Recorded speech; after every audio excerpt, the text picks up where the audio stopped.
C'est de retour chez Urban Comics dans la collection Urban. Vous connaissez la collection Urban qui propose soit des nouveautés, soit des rééditions de très grands classiques Urban Indies dans un grand format. Le but est de proposer des comics qui ne sont pas des comics de super-héros, qui sont des comics indés, et de les proposer dans un grand format qui rappelle le format de la bande dessinée traditionnelle, la bande dessinée franco-belge, pour que les libraires posent ces bouquins sur les tables en entrée de magasin en nouveauté et non pas directement au rayon comics où pas grand monde ne va dans les librairies traditionnelles. Donc le but il est évidemment de séduire un public qui dépasse celui des lecteurs de comics et d'aller séduire des lecteurs de bandes dessinées qui sont beaucoup plus nombreux. Le format est chouette et comme en plus on est souvent sur des auteurs, là ce sont des auteurs brésiliens, on est un peu sur de la world BD si vous voulez.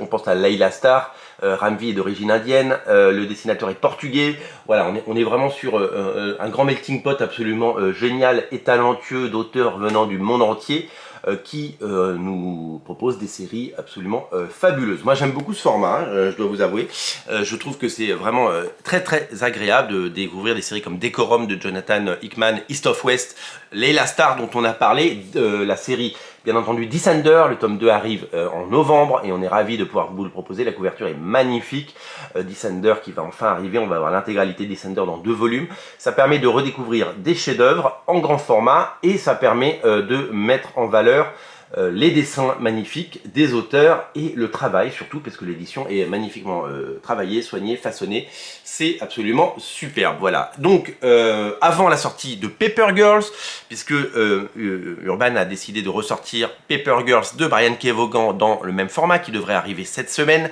je pense qu'il voulait faire coïncider ça avec le succès de la série Prime qui a été annulée depuis, il n'y aura qu'une saison et c'est bien malheureux, mais c'est pas grave parce que nous on s'en fout, nous ce qu'on aime c'est les comics et on va pouvoir redécouvrir Paper Girls. En attendant, Day Tripper de Fabio Moon et Gabriel Ba est arrivé et c'est tout simplement incontournable. C'est un récit poignant qui a eu un nombre de prix incalculable dans le monde entier, qui a été édité plusieurs fois et qui revient dans cette collection et enfin une collection à la hauteur du génie de cette série qui est absolument brillantissime, je vous l'ai dit. Une série qui parle de la vie et de la mort et c'est marrant parce que donc on en a parlé quand Leila Star est sortie et que j'ai adoré. Et bien Leila Star abordait un peu les mêmes thématiques d'avoir plusieurs morts si vous voulez ou de la vie et de la mort et des vies qu'on a vécues et des vies qu'on n'a pas vécues. C'est assez brillantissime.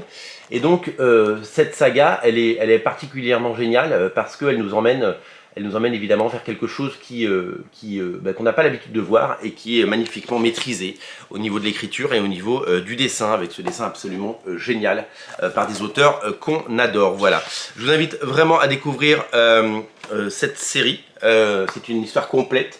C'est un très bel album, c'est disponible évidemment dans le label Urban, ça s'appelle Day Tripper et ça fait partie de ces choses qu'il faut avoir lues et qu'il faut avoir dans sa collection. Je vous invite à le découvrir en ligne dans le descriptif de la vidéo et je vous invite à le découvrir en boutique à Paris au 49 rue La Cépède. On vous attend, ça ouvre à 11 h. Salut!